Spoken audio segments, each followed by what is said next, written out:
Neredeyiz? Mustafa'nın ofisteyiz. Burası ofurthane. Bu ofurthanede offroad araçları yapıyoruz arkadaşlar. Allah Allah Allah. Neden renk farkı yok Barış burada? İkisi de yeni, aynı rengi boyandığı için. Çok akıllısın. Şimdi adam kiti alıyor, geliyor, takıyor, diyor ki arabayı F150 yaptık.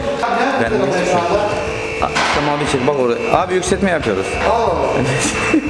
Ben spoiler takıyorsun zannettim abi. Merhaba arkadaşlar, Aksoy Tuning kanalımıza hoş geldiniz. Neredeyiz? İstanbul. Mustafa'nın ofisteyiz. Burası ofurthane. Ofurthane çok güzel oldu abi. Burası. Bu Mustafa'nın ofurthanesi burası. İlk biliyor musun? Tamam. Nasıl? Ben hep ofurthane diyorum ya. Ben ilk defa diyorum. Siz montajhane diyorsunuz, ben ofurthane diyorum. Evet, bu ofurthanede offroad araçları yapıyoruz arkadaşlar. Vay canına. Diğer araçlar, diğer bölümlerde. Şimdi biz bu videoyu biraz geç açtık. Arabayı teslim aldığımızda ben Kıbrıs'ta olduğum için bu araba başlamışlar. Beklemediler beni. Gelin beraber arabanın başında dolaşalım. Ben gelene kadar araba zaten tamponlar, her şey sökülmüş. Araba Gen 2 body kit uygulaması oluyor. Araba tamamıyla şöyle söyleyeyim, dolunun dolusu olacak. Yani Reymen'in arabasıyla aynı olacak hemen hemen. Aynı tamponlar uygulanacak. Renk hepsi turuncuya dönecek. Onlar da zaten yeşildi. Jant lastik sürpriz olsun. Finalde ne top koyacağız onu hep beraber görürüz. Evet, arabamızın çamurluğu nasıl kabartılıyor Barış? Bu şekilde. Orijinalini söküyoruz. Boyuyoruz ve rengini tutturarak montajını yapıyoruz. Kaputumuzu koyduk. Farları koyduk. Ayarları yapılıyor. Arka demir tampon, öne özel bir tasarım yapıyoruz. Arka çamurumuz da bu şekilde. Arka stoplarımız takıldı. Bagaj kapağına hemen şimdi daha yeni takıldı, gördünüz. Renk farkını görüyor musun? Var mı? Yok. Neden renk farkı yok Barış burada? İkisi de yeni, aynı rengi boyandığı için. Çok akıllısın. Arabamızın arka demir tamponu gelecek buraya. Bu arabayı bırakıyorum şimdi. Montaja diğer videoda görüşürüz.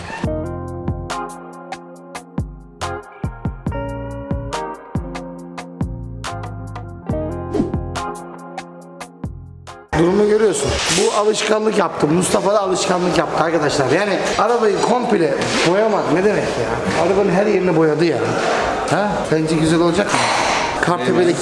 Kartepe'deki arabayı boyamıştık komple. Komple abi. Turuncu yapmıştık komple. Bunu yapıyoruz. Bundan sonraki tarihi alın. Bundan sonraki videoların hepsi böyle çıkacak. Arabaların hepsi böyle tek renk yapacaklar. Bak gör.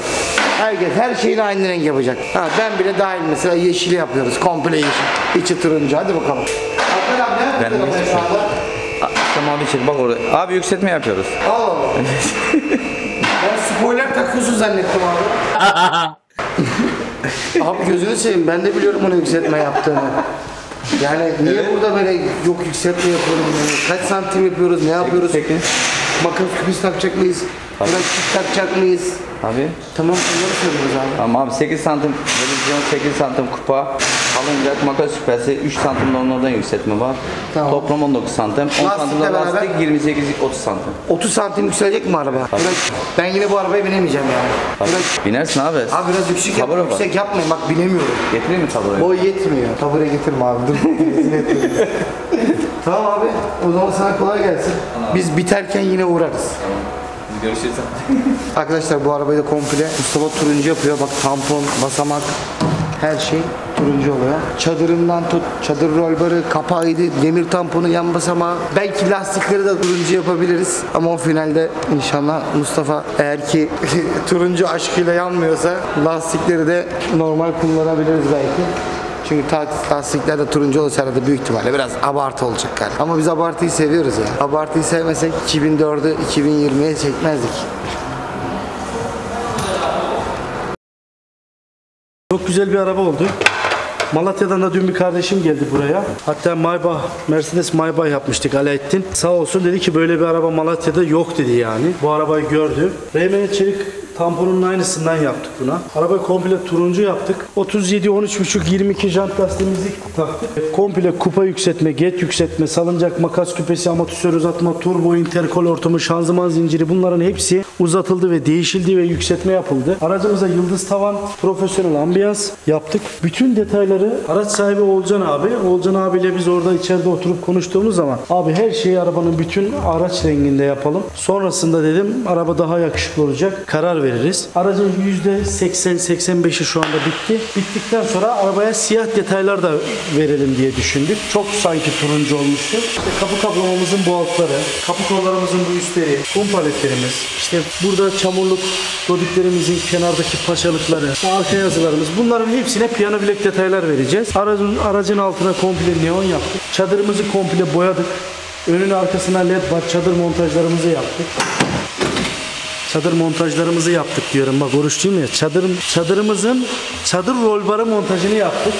Sürgülü kapağımızı yaptık. Vallahi araba güzel bir araba oldu kankam. Bu var mıydı? Bu evet kendisinin aracı aldığı zaman vardı. Bunu da çalışmıyor. Bunun da halatı bozuk. Ona da bakacağız. Halatını değişebilirsek onun da halatını değişeceğiz. Bu arabayı sevdin o zaman. Araba çok güzel. Biraz da müşteri geliyor mesela. Oğulcan abi dedi ki abi sen ne diyorsan o. Şimdi bu arabayı nasıl sevmeyeyim? Şimdi bu Coşkun abinin arabasını nasıl sevmeyeyim? Şimdi buradaki Almanya'daki arabayı nasıl sevmeyeyim? Bak. Var mı? Kötü bir tane var mı? Yok. Şimdi bizi basamağı herkes takıyor kardeşim. Ön korumayı herkes takıyor. Onları geçtik ya. Öyle hissediyorum yani. Ha? Düne kadar kimse yoktu Barış. 6.7'ler, 6.2 Bulgaristan milletvekilinin oğulları kardeşimiz aday Ataman. Biz burada olmayan zamanlarda olmayan işleri yaptık. Şimdi adam kiti alıyor geliyor takıyor diyor ki arabayı F150 yaptık. Abi onu herkes yapıyor ya. Yıkamacı da yapıyor bugün ya. Bay bay.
Evet, Malatya'dan gelen Ford Ranger aracımızı bitirdik. Arabamızı şimdi teslim edeceğiz. Mustafa.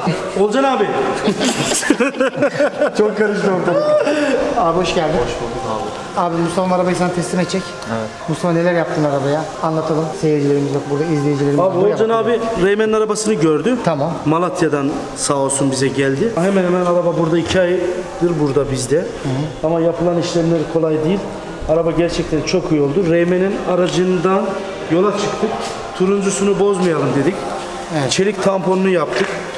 İşte full dolu bir araç oldu abi. Gayet de güzel bir araba oldu.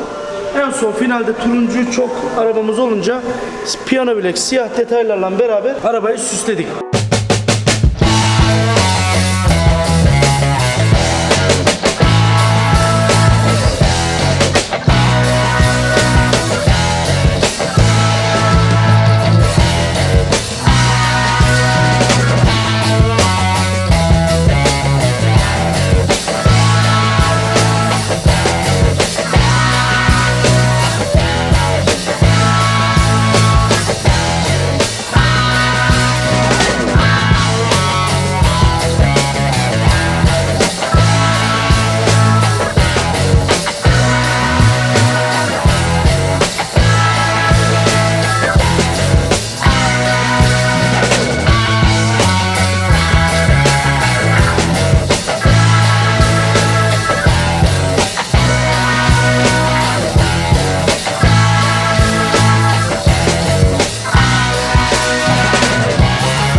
bakabilir misin şase kapatmalarımızın? Şu temizliğe bir bak abi. Evet.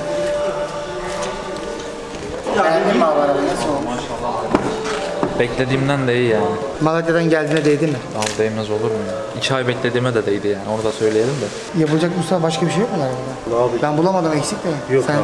belki vardır, bizi hatırlatırsın. Bagaj amatöründen, yıldız tavanından, ambiyansından, çadırından yani her şeyi var. Malatya dolu dolu bir Ford Ranger gidiyor yani. Şu an geniş mi geniki mi yani? Abi bir de şöyle bir şey var. Şimdi arabayı buraya bırakanlar için sağda solda, ki ben de öyleydim. Herkes video izliyor. Birinin videosuna bakıyor işte veya YouTube'da sizin videolarınızı izliyor. Ya aslında şu daha yakışırmış diyor. Abi şuraya şunu eklesek diyor ama Biri sana geniş dedi sana. demedi de ben birkaç video izledim. O sizin yaptığınız mavi şelbi var ya. Hani o böyle çok tatlı geldi gözüme. Sonra Mustafa abi aradım. Abi aslında bunu geniş mi yapsak? Dedi ki abi bana bırak, karışma. Daha güzel olacak. Gerçekten de daha güzel oldu. Yani Mustafa abiye bırakın, öyle söyleyeyim. Allah razı olsun. Sağ Mustafa ol. abiye bırakın. Kardeşim güle güle kullan. Abi çok Biz teşekkür sana ederim. Çok memnun oldum. Gel böyle bu tarafa doğru gel.